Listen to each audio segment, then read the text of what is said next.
Hi friends, welcome to my channel. ఈరోజు వీడియోలో curry వచ్చేసి చికెన్ ఫ్రై చేశాను.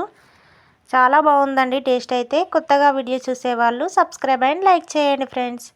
ముందుగా స్టవ్ మీద ఒక గిన్నె పెట్టి ఆయిల్ వేసుకోవాలి. ఒక బిర్యానీ ఆకు, 2 లవంగాలు, దాల్చిన చెక్క వేశాను. అలాగే ఉల్లిపాయ ముక్కల్ని కూడా వేసుకోవాలి.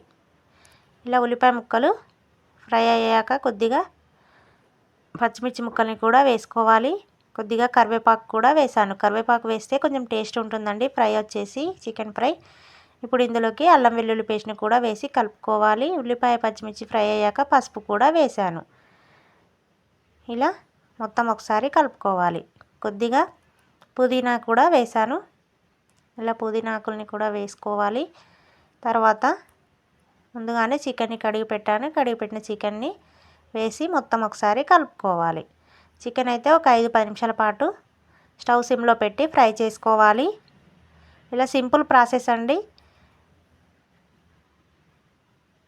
ఇలా చేయండి మీరు కూడా, చాలా బాగుంటుందండి కర్రీ అయితే.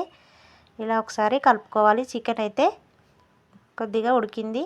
ఇప్పుడు ఇందులోకి సరిపడా కారం పొడిని, సరిపడా సాల్ట్ని వేసి కలుపుకోవాలి. ఇలా కొద్దిగా ధనియాల పొడిని వేసి మరి ఒకసారి కలుపుకోవాలి. ఇప్పుడు కొద్దిగా గరం మసాలాని, అలాగే కొత్తిమీరని కూడా వేసుకోవాలి. వేసుకొని మొత్తం మరొక 5 నిమిషాల పాటు ఫ్రై చేసుకోవాలి.